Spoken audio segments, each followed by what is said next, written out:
Hi, I'm Nikki Felbert. I'm a filmmaker and continuous seeker of life's truth and natural magic. And here's where I get to share amazing interviews and findings with you, from people that have followed a calling and have a wealth of knowledge to share. Please subscribe, rate and share the NixyPod show with people you think will enjoy or benefit from it. Gabriel, thank you so much for being here. I'm really excited to talk to you about altcoins and this new way of economics, it seems. So Gabrial Magni has an engineering degree, a Bachelor of Science, BCom in Accounts and Information Systems and Economics and Computer Science. You've got so many degrees. And then I'd love to start off with the two software companies that were so successful for you. So yeah, the first business really was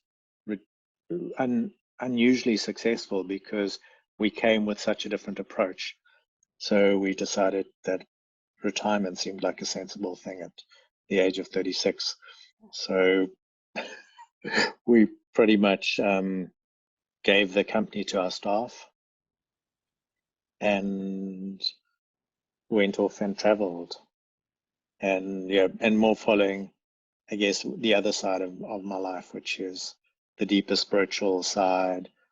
I lived in ashrams and monasteries, and I'd been part of like hippie communities and running trance parties even while I had the business. And we were funky, we were different. Like, I mean, all my staff, like, we would go and do sweat lodges together, and I mean, I don't know if it's good on your program, but I mean, we were doing like going on mushroom journeys together, and going away for long weekends and going into those deep journey spaces. So we were already doing some quite different stuff in our business, but the call to go deeper into spirituality was big for me. So I spent the next 4 years. Well, did you all go on this journey together? Yeah. In the company, all of us went in. Yeah. And it was quite radical because we had a very diverse group of people.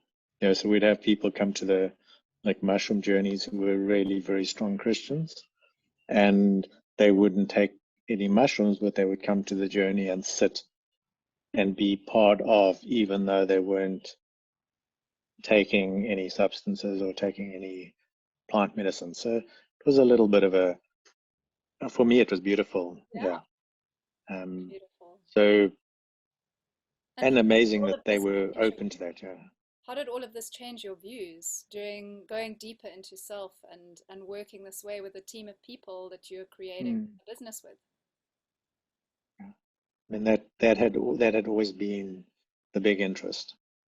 And in that team, I got that sense of what happens when, I guess, a group of people really learn to care and love for each other.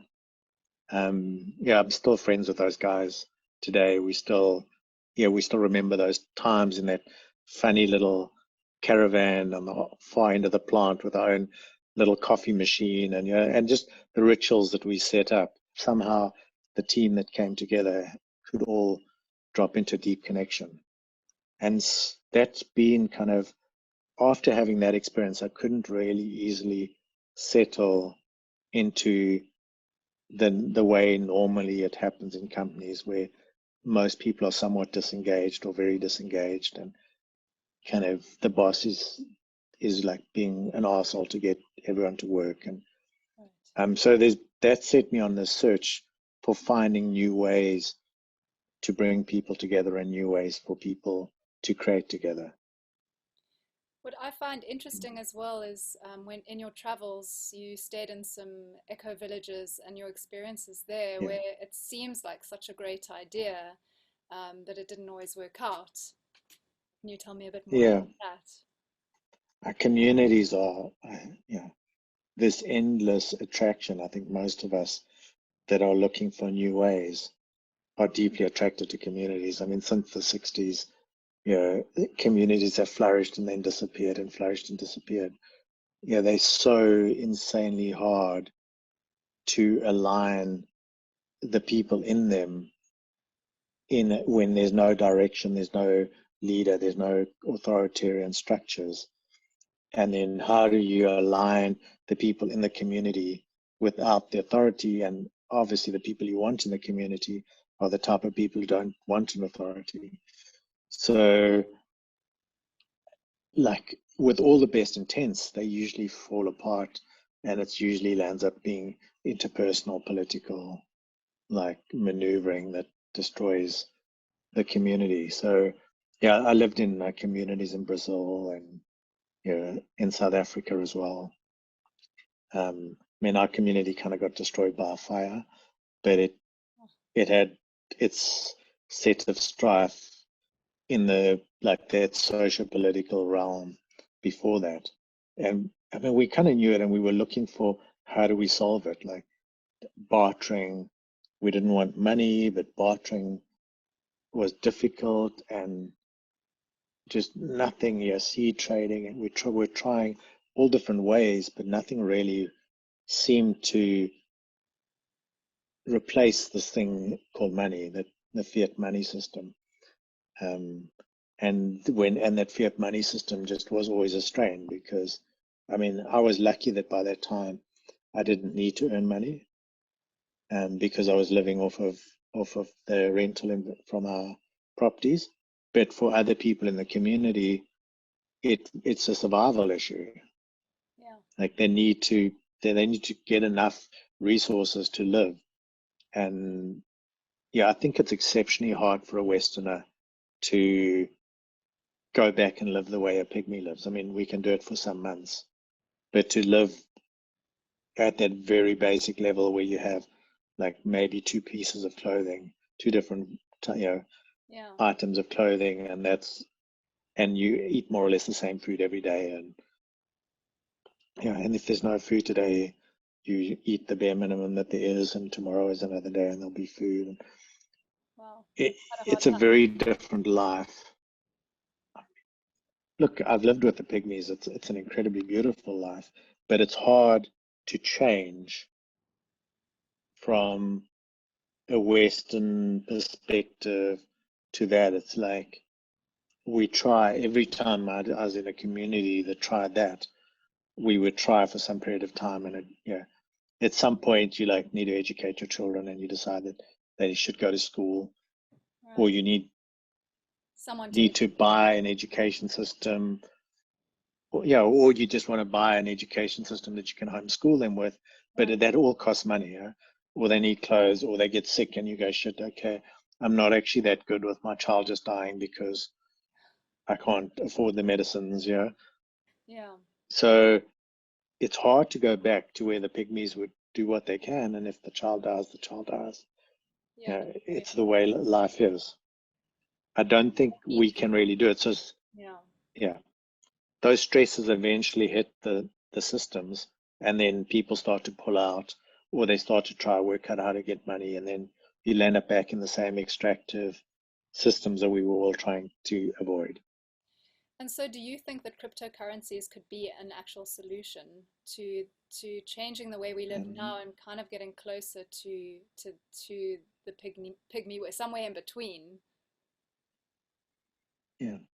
I mean, I don't think it's about, going back to being where the pygmies are. I mean, just in terms of a evolutionary perspective, like, you've got a society that stays together because it's in the second chakra, yeah. So you've got the tribal security, which is really where the pygmies would be. They've got this incredible cohesion, but it's through a tribal system, and they're bound into their tribal system. Like, I don't think I would like to be a pygmy who steps far away from the norms of the tribe. Yeah, it's not going to be a good survival strategy. Right. So when we step into the solar plexus and we start to become individuals, and then like that tribal system that holds us together doesn't really work anymore. But we're now in a bit of a no man's land, because we've got this individuality, but we don't feel safe in a system. We Each don't feel the connection. We don't feel the humanity. yeah. Yeah. So I think that's the evolution we've been through. And so the next evolution for me is really the evolution up into the heart. Like, how do we stay together and connect with each other as fully expressive individuals in our own capacity? And how do we have systems that allow us to fully express ourselves while still serving the whole? Yes. And through a place of abundance instead of like the more, say, tribal connections, which are really you're together because you need to be together. Like if that tribe falls apart, like it's actually the survival of the individuals are at play as well. Yeah, Yes. they work together because they need to work together. Whereas I'm really seeing cryptos as more going the next way, is where people come together and collaborate and create together because they choose to. Yeah. Yeah.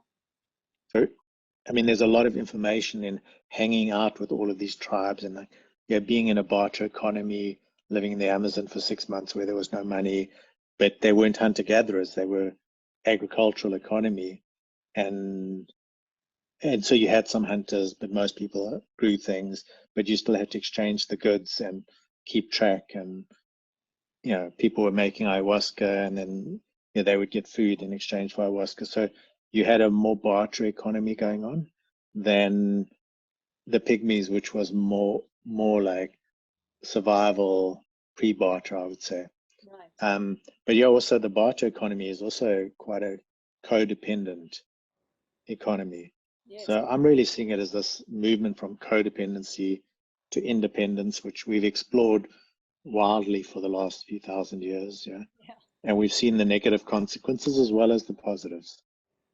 I mean, I don't think I would like to go back to living in a tribal codependent structure, whether that's in a tribal codependent marriage or family group or any of that stuff. I mean, most of us, like us on this path, have spent a lot of our lives breaking ourselves out of the family structures that we were born into.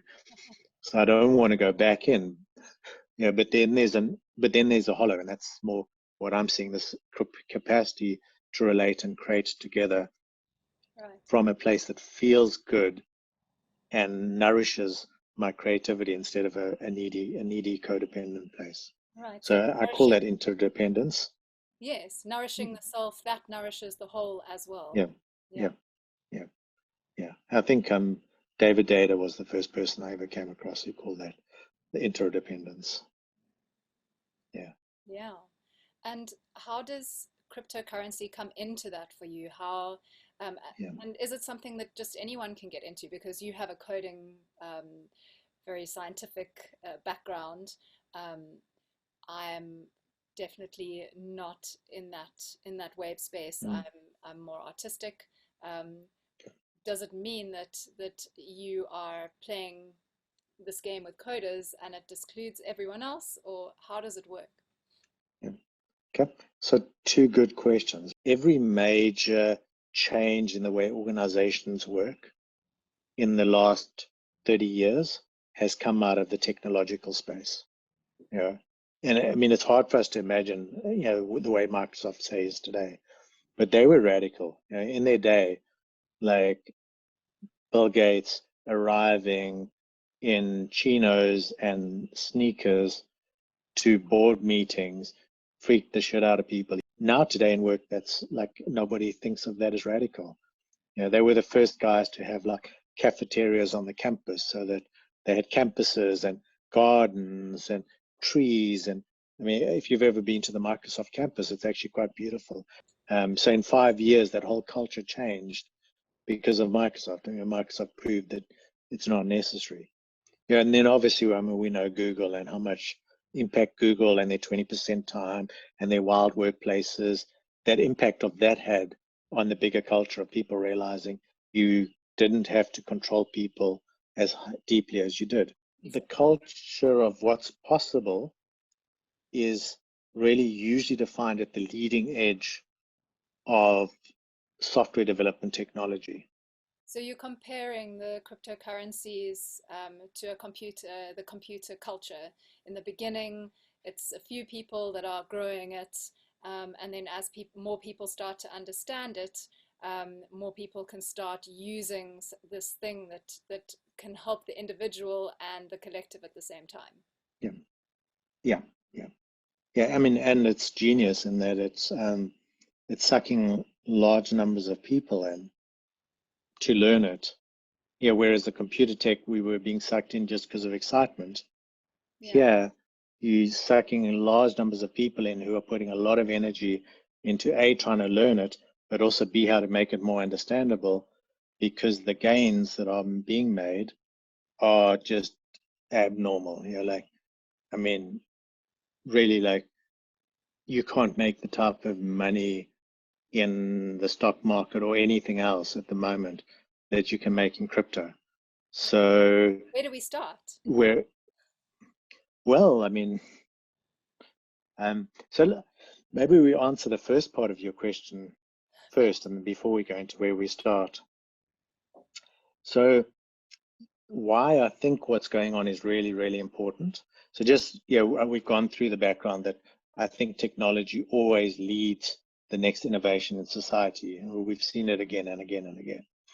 And I think that, you know, by its nature, it is a little difficult. So it is a little bit inaccessible, but it's not that inaccessible that the average person can't figure it out if they take the time and attention to put it in.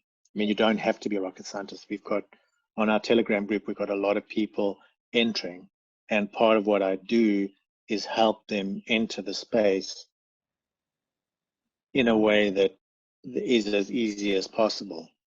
Because I mean, I know even as a technologist, me entering the space was tough. Yeah. So we try to help that on ramp. But so just to put that aside, it is accessible. It is difficult. So Okay, can anyone and join your you Telegram can, group?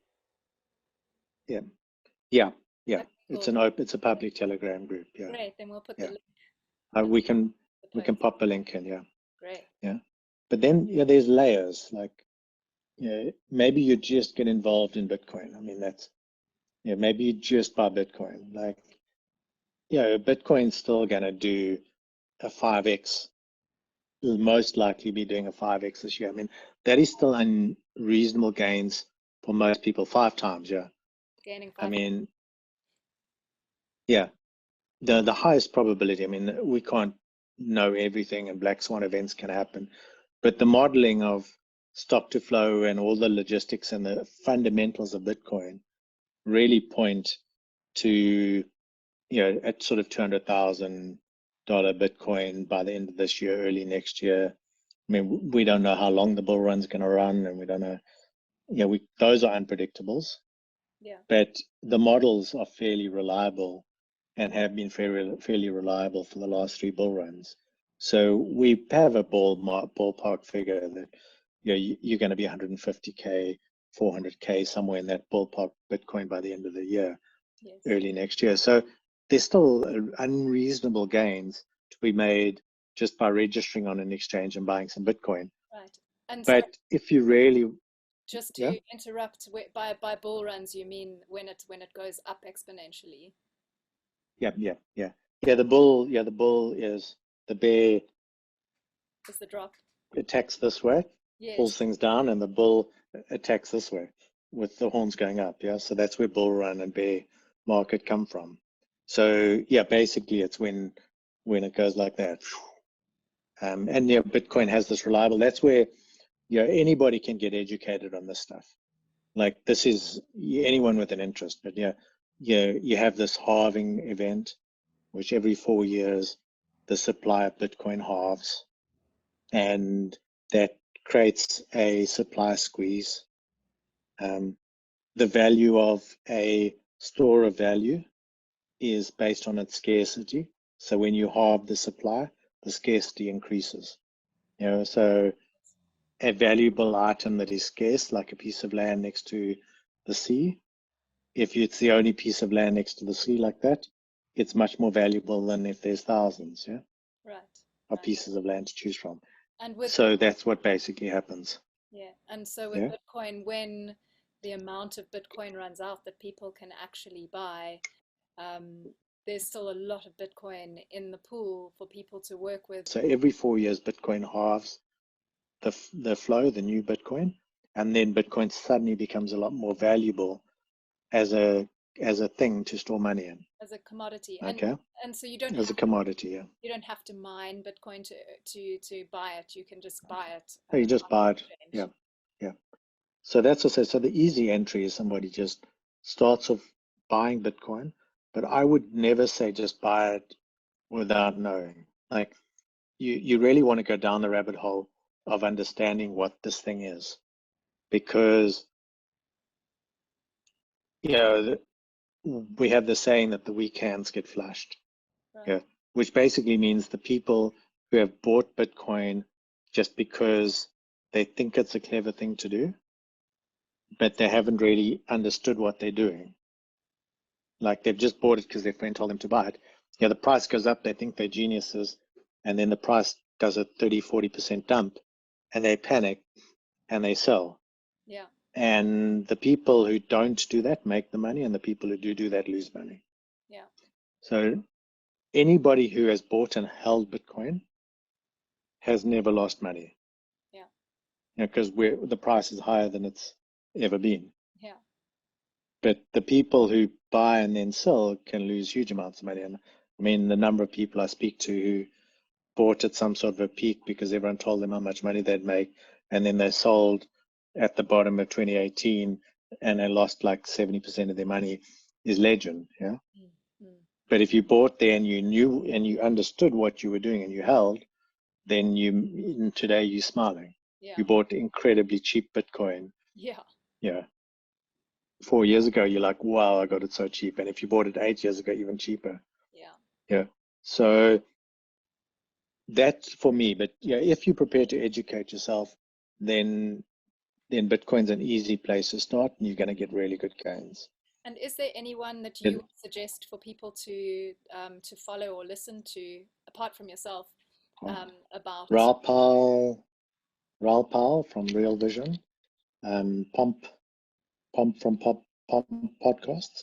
They're really good, like macro guys. Yeah, they're really good at communicating what Bitcoin is to people that are maybe entering the space new, that are a little bit new to economics, a little bit new to all that stuff. If you go through their podcast and you look at what they have to say, Michael Saylor is incredible. Yeah, he's also very, and then you just find what your variation is. Yeah, Michael Saylor, if you're more of a technologist, business person, Ralph is more like a macroeconomics investor guy, and then Pomp is more like an average Joe, really smart. Yeah, and I'm sure there are others, but those three have been very influential for me in the journey. Thank you. And if you are looking at buying other altcoins, other cryptocurrencies, maybe Charles Hoskinson, because he has I think, a daily podcast. Yeah. And what are your views between the Cardano and the Polkadot? Which are the altcoins? Some of the Yeah. Well, upcoming ones. yeah. It's a difficult question in some ways. I've got to. I mean, it's a point where I kind of have to just move to my intuition.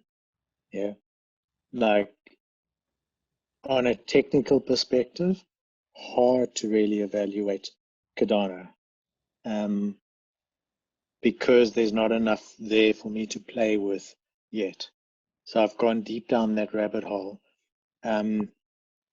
So I've really based it on the fact that I've run my own software projects for so long, and I've coached so many startups, and I used to coach like some of the top dev teams in South Africa, in my previous life. So there's a sense that I get when a project is buzzing, and a sense that I get when it's not. Right. Okay. So yeah, and this gets into stuff that so when I feel into Ethereum, I feel like something that's confused and not really able to move with any speed. Okay. And I can go into technically why that's true. When I go into something like Cardano, I see, for what I feel for me is the error of a good engineer trying to write perfect software, which typically does not work. Like, software is a highly malleable, highly changeable thing. Yeah. So it's a little bit different in blockchain than in the rest of the world, but typically in the normal software world, we had a graph that we'd look at, and it just took the success of your project based on the number of months from when you started writing the code to when you delivered. Okay. And if you had got to 18 months and you hadn't yet started delivering, the probability of success was less than 1%. Interesting. Okay. Because, software isn't just the software. It's a learning mechanism. Like, if we treat software as software and technology, for me, we lose what it actually is. Software is an intelligent, adaptive, learning, self-organizing system if you include the humans who are writing the code and the humans who are using it. Yeah? Yes. Okay. If you exclude them, it's a bunch of lines of code that do something. But it can't be excluded because it's this evolving system.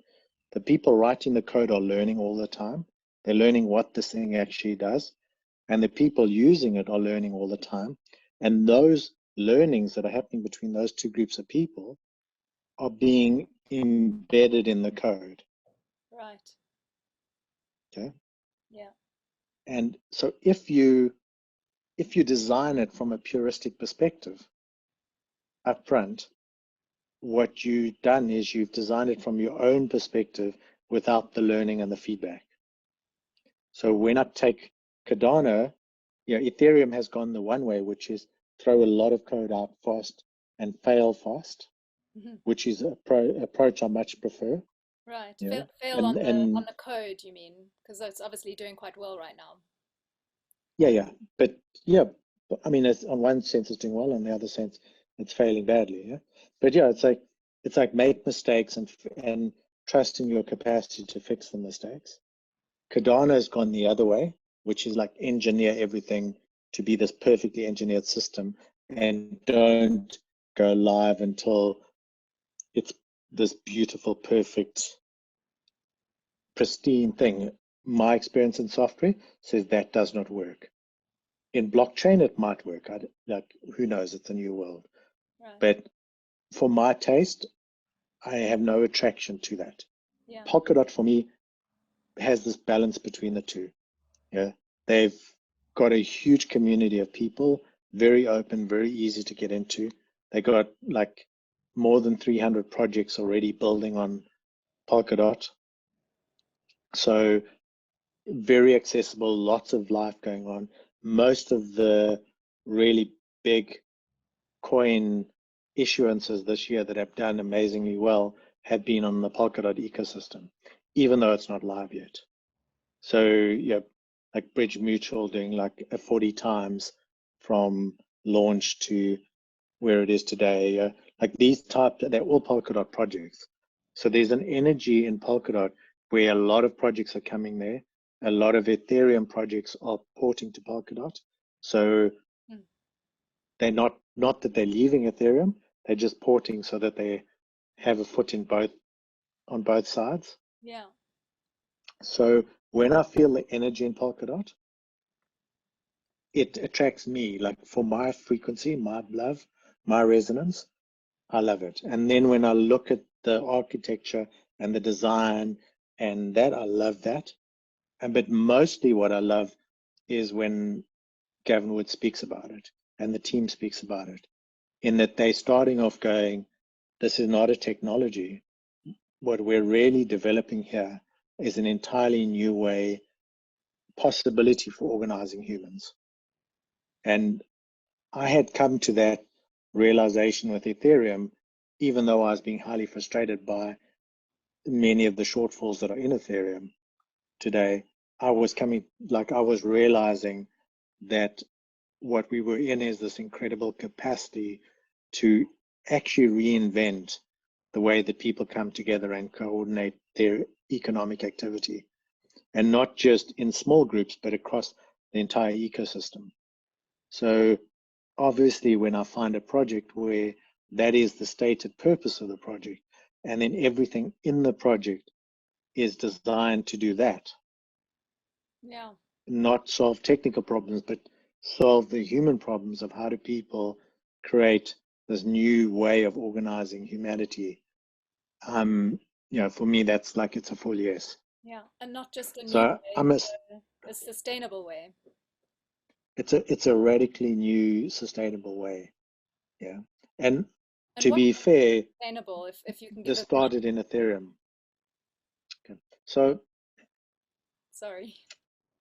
yeah, no, perfect. So I mean, I started realizing this in Ethereum. So like, there's a part of me that, like, I mean, I just kind of said, there's a lot of me that doesn't like Ethereum because it's got a lot of things that don't work very well.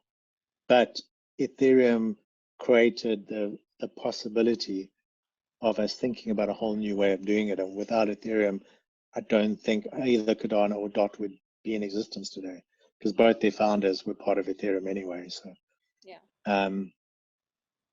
So yeah, what you have is like, imagine if you could have a team of people, like let's say you producing that video with Dean, right? Yes. And one of your challenges with producing that video would be something like, how do you get people to become involved in your project and contribute? And how do you reward them for the contribution? Yes. Our traditional way of doing that is with fiat money. Yeah. Yes. So you say, okay, well, yeah, I'll pay you this much and you do this work for me and I'll pay you per hour, or maybe I'll pay you and you get into these chunky ways that don't necessarily align the person who's helping you do the work with the success of the project. Okay. And don't necessarily enhance the way that you collaborate. Right. Now, imagine if you could create a tokenomics model, which went something like, okay, the people who are early contributors to this space earn the tokens in your ecosystem. Yeah, which would be your greater ecosystem, not just this movie. I mean, you could design it just for this movie as well, but you could design it for all the movies you ever produce as well. Yeah. But you can play now, and you can say, okay, well, maybe I'll give you some fiat currency because you need to live, but most of what you earn is going to be the tokens in this system. Cool. Okay, so now you can start to really tweak it. You can go, and while the people who get into watching your movie early, you can also drop those tokens on them, because those people have value. The ones who come to your movie early and tell other people about it. In fact, your movie won't succeed without them. Yeah. And the people who blog about it, the people who write about it, you could find tokenomics ways of rewarding all of those people. Yeah.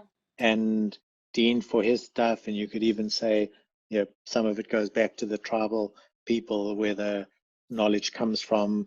I mean, I know Creative Mutwa was involved in communicating a lot of that knowledge with Dean Dupree, so like maybe it goes back to those ancestries, and you could design a tokenomic model where those tokens are distributed in a certain way. Oh my gosh, I'm so Okay. excited. I love this way.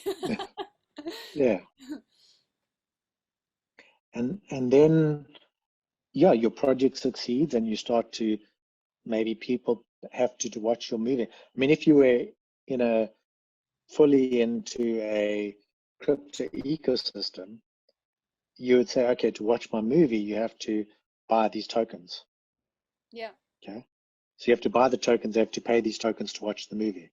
Yeah. And if you really love the movie, you can even buy more tokens and hold them because you think this movie is going to be such a success that the demand for these tokens is going to go sky high.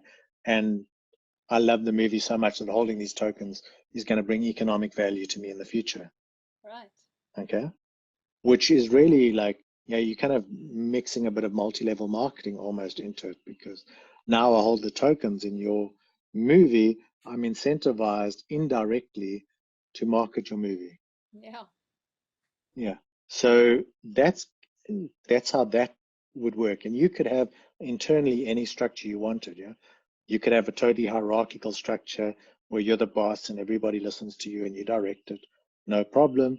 Or you could try a more organic structure, or you could play with any mix of those that you want within your little capsule. Now, if I'm doing something separate here, and I've got my own little tokenomics with our little group, and we're, helping new ideas come to fruition, and linking investors up with early startup ideas, and we develop our own tokenomics around that. Okay, and now you and I collaborate. I could be giving you some of the tokens in my project. You could be giving me some of the tokens in your project. But let's say one of the people on my project I recommend your movie to, and I say, really watch it, and that person's been earning tokens in my project. Right. In the project that we've started. So in this project now, he's been earning, we're calling them U tokens at the moment. Yeah. Your own unicorn. Yeah. Right. So And your own just unicorn. quickly explain the unicorn, the idea of the unicorn for those that don't know. Well, I mean, we started off with channeling unicorns just because we really loved the idea. We loved the way it sounded. And then looking deeper, it was like, okay, well, unicorns are startups that go to $1 billion. Yeah, that's that definition of a unicorn. Yeah. But also, I mean, unicorns are these mystical creatures who like disappear if you're too noisy. You have to be really quiet internally for them to arrive at you. You have to be vibrating at their essence, and then they come to you. If you try hunt for them, they disappear. So it also incorporates the entire ethos of what we're wanting, which is not this chasing after the next coin versus how do we bring ourselves into the type of resonance where the unicorns start to come to us. So where we land up with the unicorns that are most attractive to us, being in our field, birthing in our field, being nurtured in our field. So more like creating a nurturing, safe space for unicorn ideas to be birthed rather than hunting unicorns. So it's a mixture of like the mythical side of unicorns and the very real name that unicorns are $1 billion startups. So for you, as an example, then Polkadot or Dot would be one of those unicorns that you have got involved in and are helping to birth and growing with you. Well, I mean, Polkadot for me would be the place.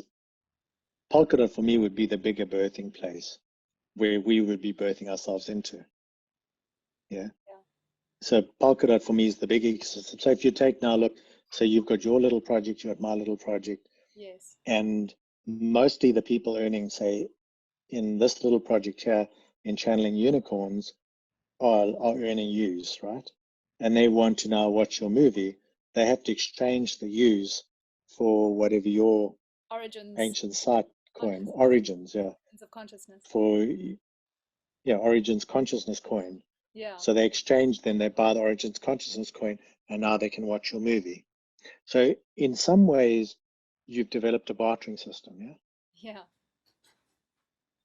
But it's a bartering system that is, because like if your movie becomes incredibly successful, your coins become a lot more valuable. And if mine is not yet that successful, then the use that this guy's earning become worth less and less of yours because yours has more value. Yeah. And the same if the other happens. So you've got this continually adjusting bartering system based on where people find their value at the moment.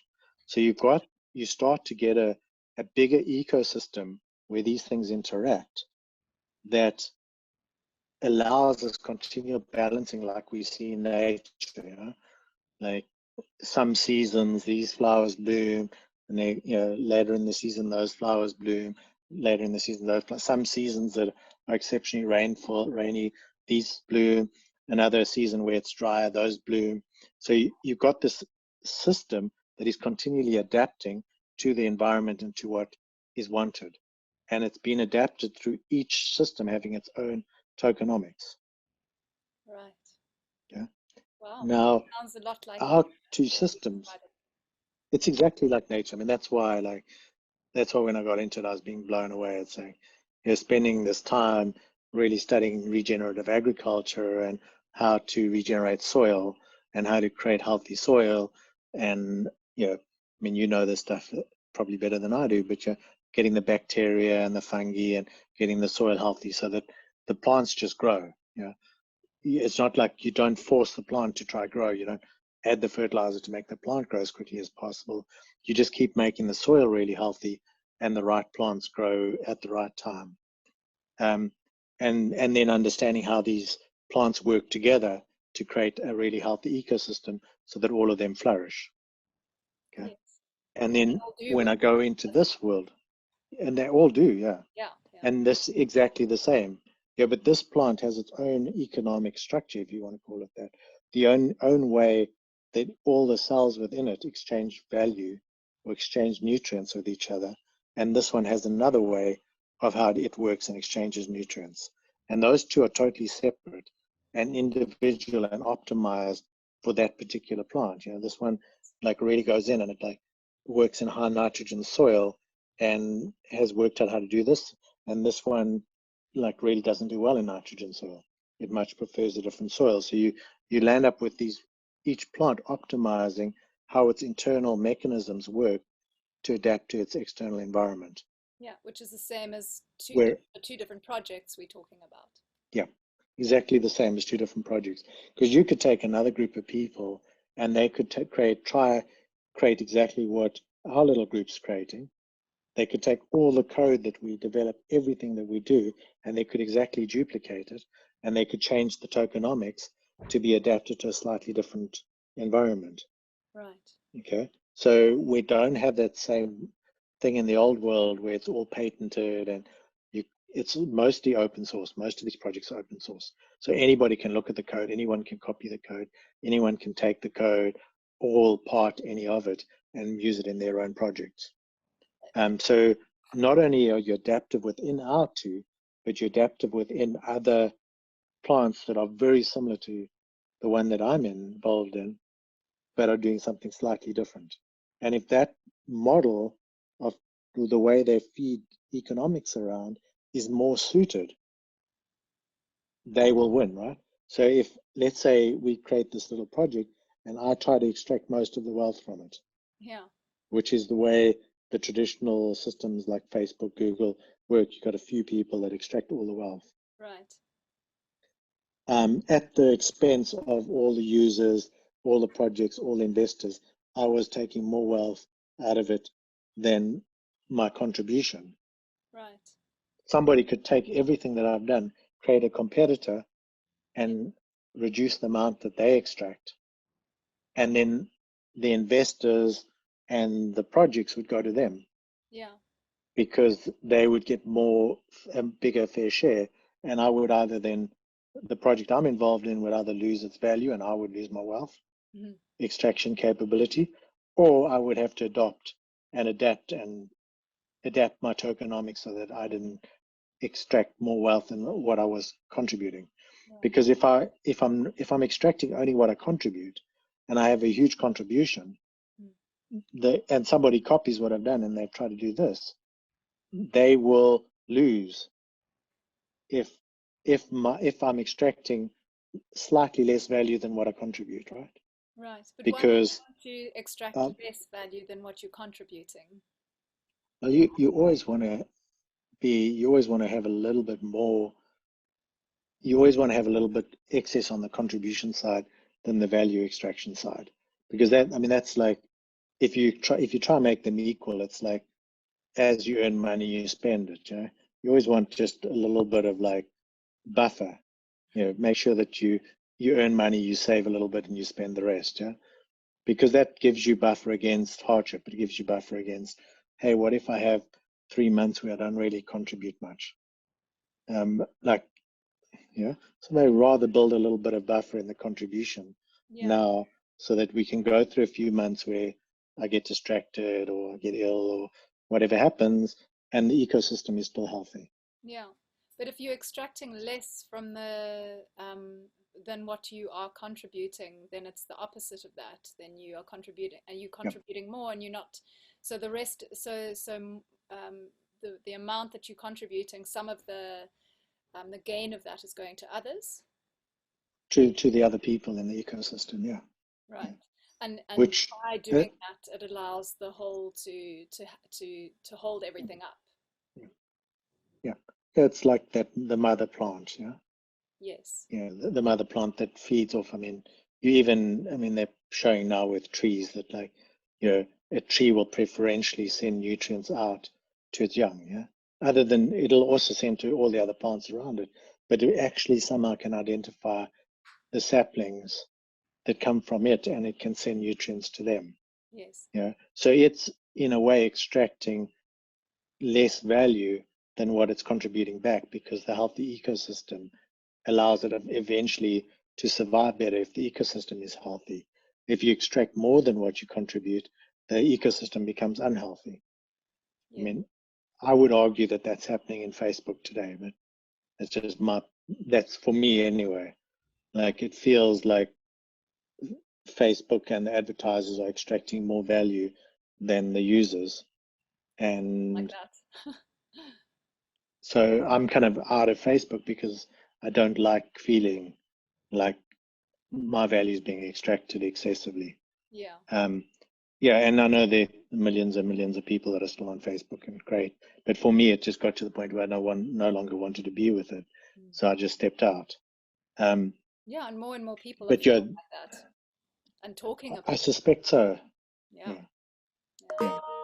So you wouldn't have that type of system be able to happen because, like, if you take something like Polkadot, You're talking not about an only do you have, so in yeah, a Polkadot being altcoin.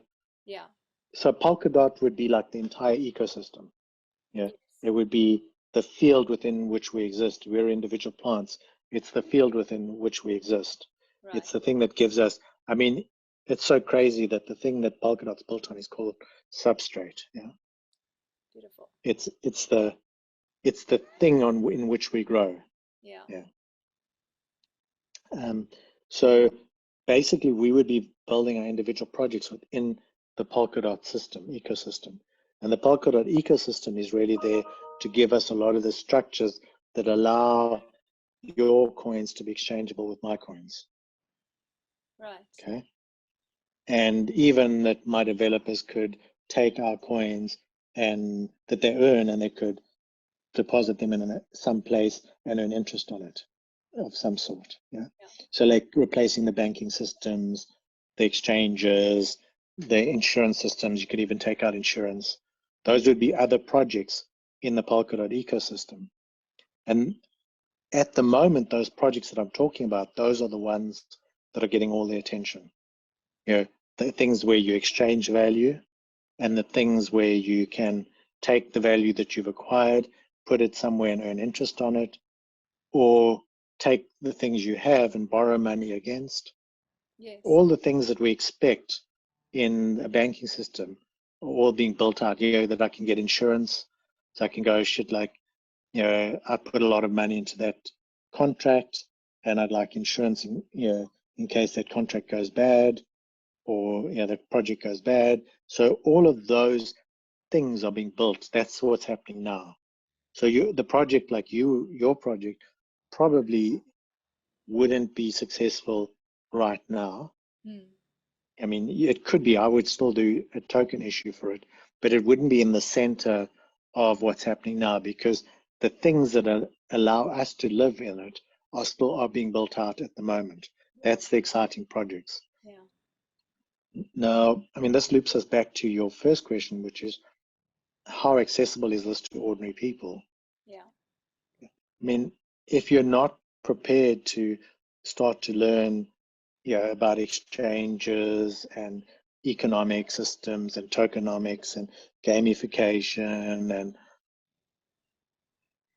and maybe like I've learned more about economics. I thought I knew a lot because it's been an interest of mine my entire life, but I've learned more about it in the last year than I have in the rest of my life, because it's so relevant. You know how it is when you're interested and it's relevant, the rate of learning just skyrockets.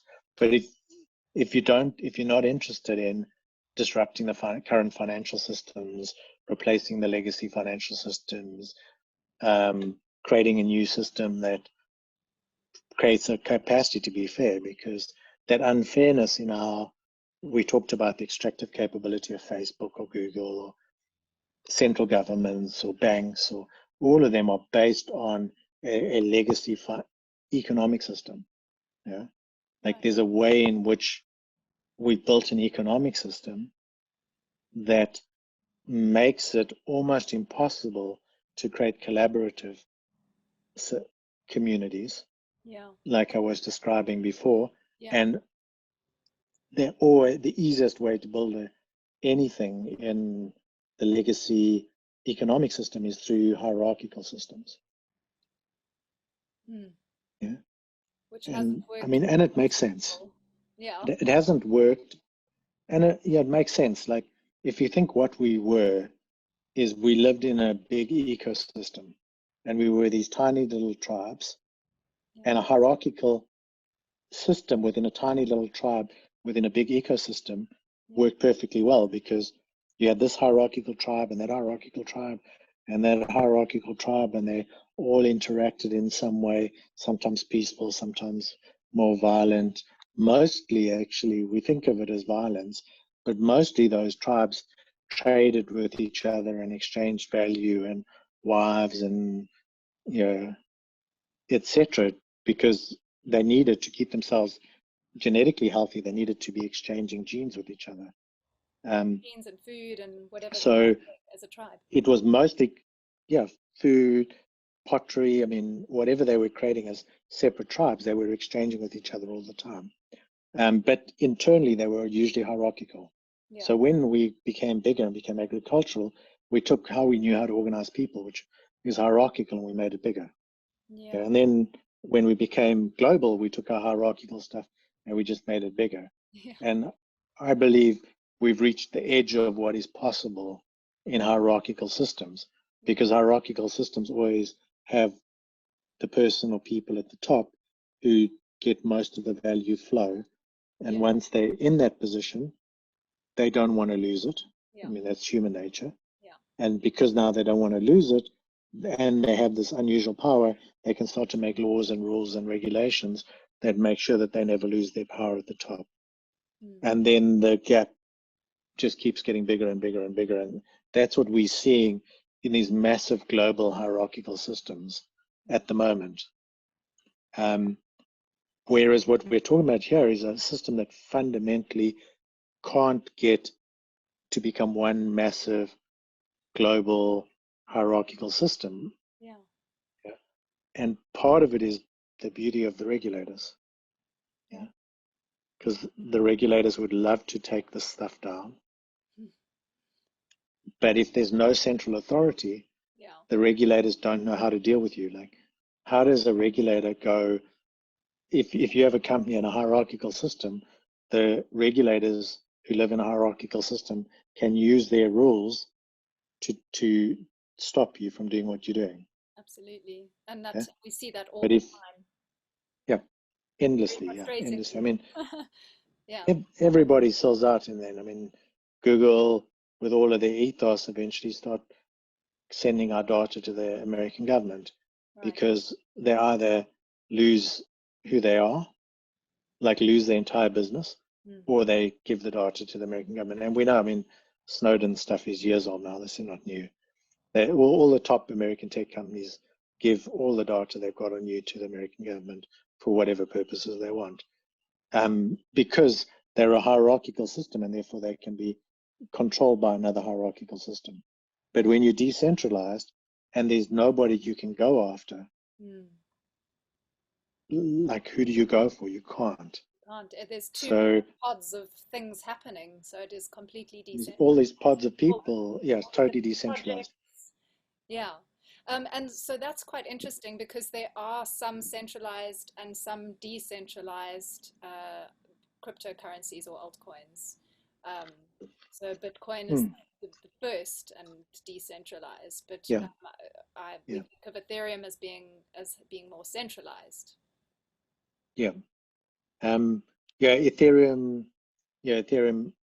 is a mixture, funny one, because it's got the Ethereum Foundation. They don't have any real absolute power to do anything on Ethereum.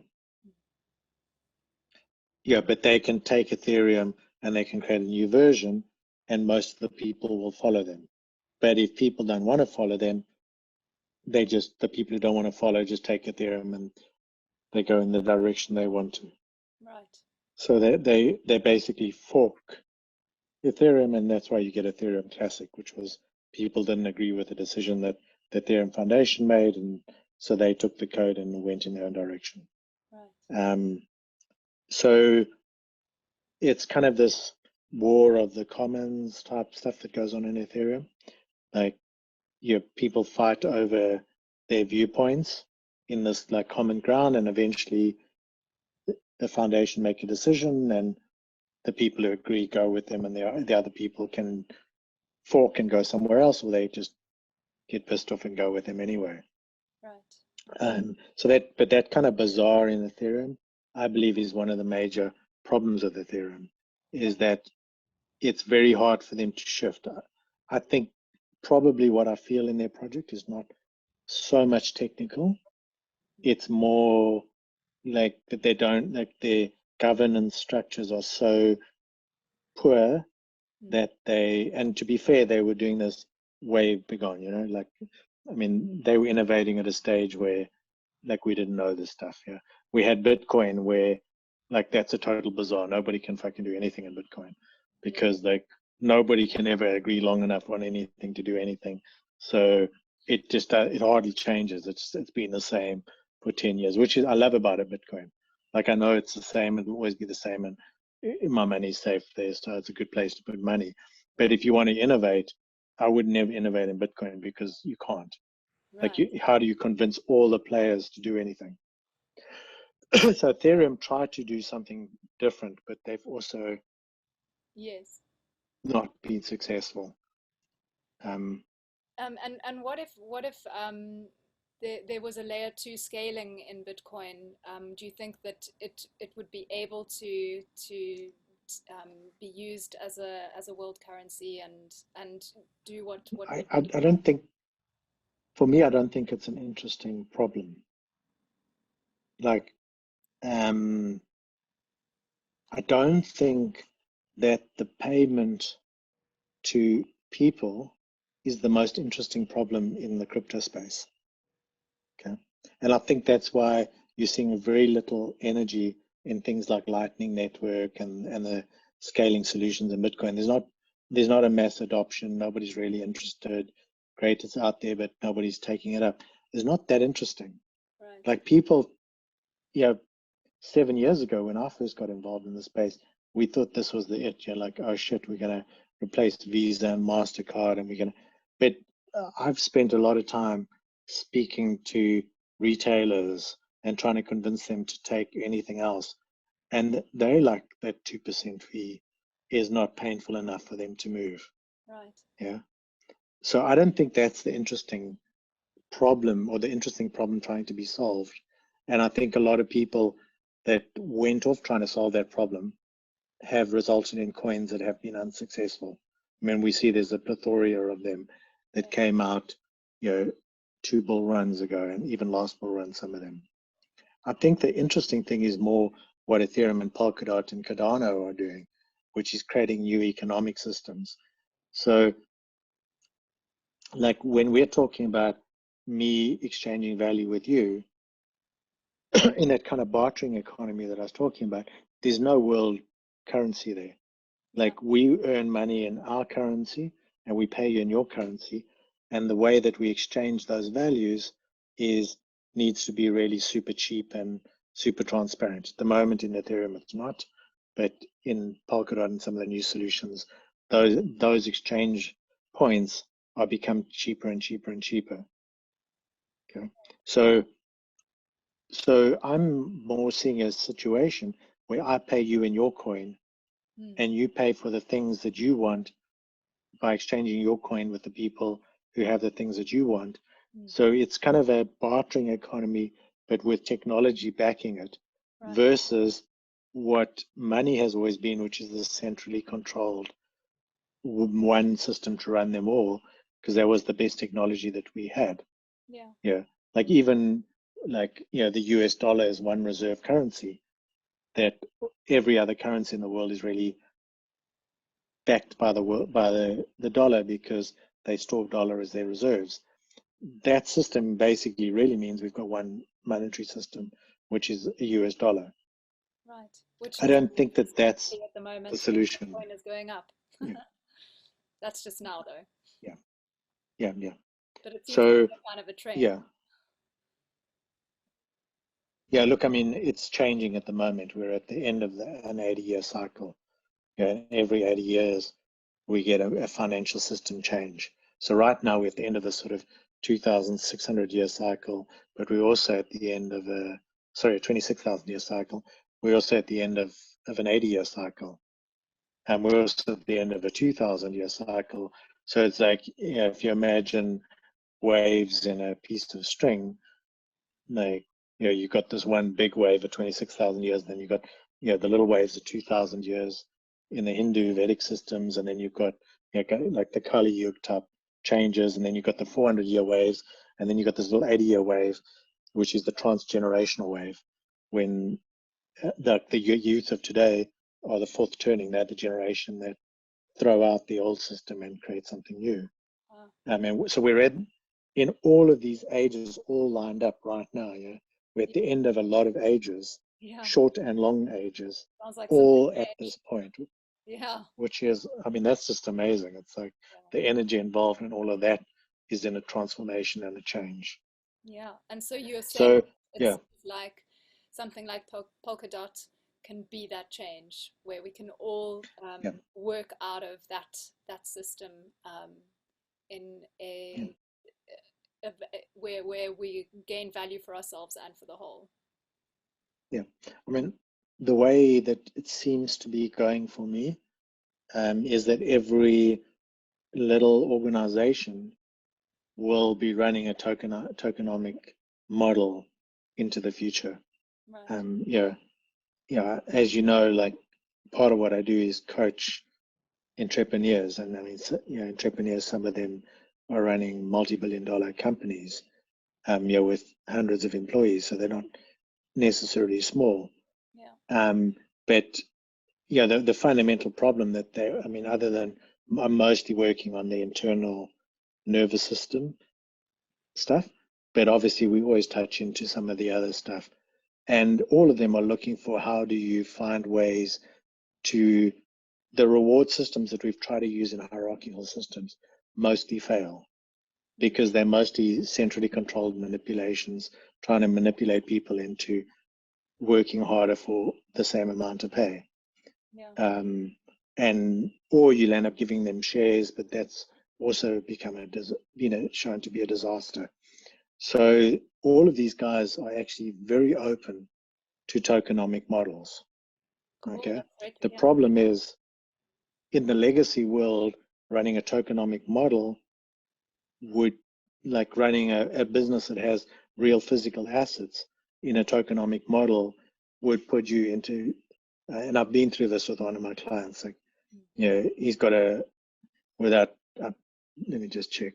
Okay, I can disclose some information without disclosing names or whatever, but yeah, he runs a very, very interesting business where he's creating spaces that where people come in and they like will rent spaces, typically artists, entrepreneurs, etc., but also live in the buildings in which these spaces are. So it's like co-living, co-creating spaces, and he's got a massive, I mean, we're not talking a small business, like multi-billion-dollar business doing this incredible stuff. And for him, that tokenomic model where those people are all rewarded within an economic system where the tokens flow is insanely attractive. Yeah. But when we went through and tried to speak to his lawyers about what it would take, they were like, there's no fucking way you can run that. Like, you know, you just start to go against so much legislation. So I don't think in like the next 5 years or 10 years, these big companies, but they're interested and they really would love to. And when we're looking at, can he do little things that don't involve the total economic flow of his company?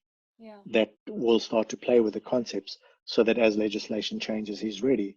But these guys are super interested in how do they apply tokenomic economic models into their internal business models, Yeah. because they live with the same problem. Like, he's a very spiritual character. I mean, I met him at a retreat. So he's got a big spiritual calling. He's very much wanting to run a business where people can awaken within it, where the people living in his buildings awaken, where the clients awaken. He gets most of his joy when he sees young entrepreneurs come in and come to life and blossom and their businesses grow. That's what he loves. Lovely. But he sits in a hierarchical structure that lands up with him being a boss, employees, and all the nightmares that are involved there. Right. And he's looking for how does he do something different. And this. So, yeah. So that being built for me eventually on Polkadot will happen. But we're talking now quite far out, in my opinion. I'd say, just because of the legislative nightmares involved in doing that. So would you say that the big Because businesses are going to be the ones that do start this, not the startups, because it's an issue with legislation? sorry, go for that question again. So when you started talking about it, I see the part of the issue with the lawyers going, whoa, this doesn't make sense to an analytical mind. Then I'm thinking maybe startup businesses like an independent movie would be able to do that, because I don't have too much running on starting up my movie or a small business like absolutely. this. But then would the legislation stop me from doing that? Other legislation? Yeah, I mean, their legislation would be part of it, the fact that they own a lot of buildings and they own a lot of property and they own, whereas for you running a movie, less so. So always it's easier for startups because you can start to design the structures in a way that support it. So you could design a decentralized structure to create a movie. And actually within Polkadot, there's there's a big movement. There's Polkadot and there's Kusama. Okay. They're identical code bases. Kusama is made to be a cheaper version of Dot. Okay. And so it's released faster, it's more iterative. And what they're trying to do in Kusama is attract a lot of artists, like visual artists, musical artists, movie creators, etc., into that ecosystem. Because you guys are also working in a very virtual environment, very similar to software. So it's a natural next step after software is that the artists have a platform where they can co-create and create and use tokenomic models. When you start to own buildings and factories, then you start to run into legal stuff. Like you need to be a company, you need to have a hierarchical structure to make that happen in. Whereas when you run a movie, you can be in a far less structured way. So for you could move there without any legislative issues. But for a guy who already owns a company that's already registered, that already owns properties, that already has to, publish stuff, go to his board, and it's a different issue. I mean, there's legislation. Yeah, so startups will be the next one. Yeah. So there's legislation in any business, even a startup, but maybe a new way of starting these startups or a movie. I mean, a movie is hierarchical, but I see that it doesn't have to be, to some degree. To a large degree, the more awake people are, the less they need people to tell them what to do. So, but I love that startups, there's always small businesses, the small businesses can actually make this absolutely happen and gain so much from it in the process. I mean, the legislation's a lot more for him on the fact that he already has a business that's already registered, that already has a board, that already has shareholders, that he's already deeply embedded in a current system. Absolutely. Yeah. Whereas a startup can create the structures that fulfill the legislation, but don't build the legacy structures. So a very different world than when you're starting something new and you can design it to comply with the legislation, but not go down a route that makes it impossible for you to change. Yeah. Whereas he's more in a route that he's already gone so far down that it's impossible for him to, not impossible, but very difficult to recreate. We call it path dependency. You know? Like the path that you took to get somewhere has a lot to do with where you get. If you went down this path already, it can be very hard to come here. Whereas if you start, it's easy to find your way there. Yeah, Gabriel, that is a lot of amazing information to think on, and thank you. That's given me personally a lot to think about in ways that I might carry on and start movies in a new way. And for business, it's always been a worry for me how it is so hierarchical and doesn't seem to work. And I really like this idea of this model where you can still gain by being a leader in your business or creative industry, but allow others to gain from it as well, which is very exciting. Is there anything else that you'd like to add before we finish up? I mean, just on the last thing you said, it's really, for me, it's moving from the hierarchical structure to a relational structure. Yeah. So we're far more in this relational, like leadership becomes more of a relational thing because people come join my team, because there's there's relationships, there's way of them being rewarded there, but it's not because they're being employed by me as the boss. They're there of their own free will. They're there because they want to be, and they're there, and then we come into relation with each other in that way. Okay, and maybe the information that comes from my experience has value, but it doesn't make me the boss. Yeah, it's still, we're in relation with each other, and they bring a different value, and those values are rewarded.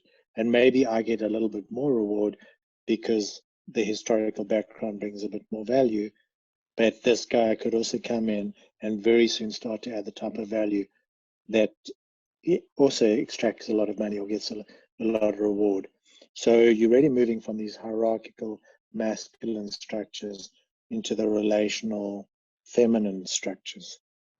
And that's, for me, if you look at the cycles that we're moving from a very masculine era to a very feminine era, the having technology that is actually at its core relational instead of hierarchical, and supports the relational structures, for me is like mind-blowing. And that's the biggest impact going forward, is that we're actually building structures that support the transition we're going through as humanity, instead of all the options that I've been looking at for the last 30 years was really that we were probably going to have a total washout and destruction of everything that existed and a rebuild of everything new. Yeah, like I couldn't see for many years any other way than the total destruction and crumbling and a total building of new, because the planet's awakening in the same way that a human awakens. Yeah. If we resist those old structures for long enough, eventually it becomes, everyone I know who's awakened, the longer you resist and the more you resist, the more catastrophic the awakening becomes and is. Myself being in point. Whereas if you can actually find a way to embrace the new and start to orientate yourself to the new, I've, in the last year or two, really started to meet a lot of people who have gone through the awakening process in a very gentle way. It hasn't been that destruction of everything that they were to create something new. It's been more of a gentle awakening because they've just slowly reoriented themselves to the new possibility.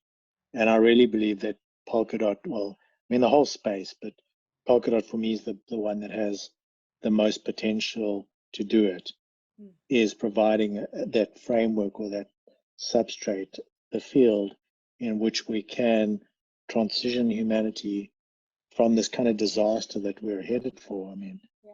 it does. You and I know. I mean, probably anyone watching your program knows we don't have to preach that, but we have that inner sense that the current journey we're on is an ecological and financial disaster, and yet we've had no real way of knowing how to turn that ship around.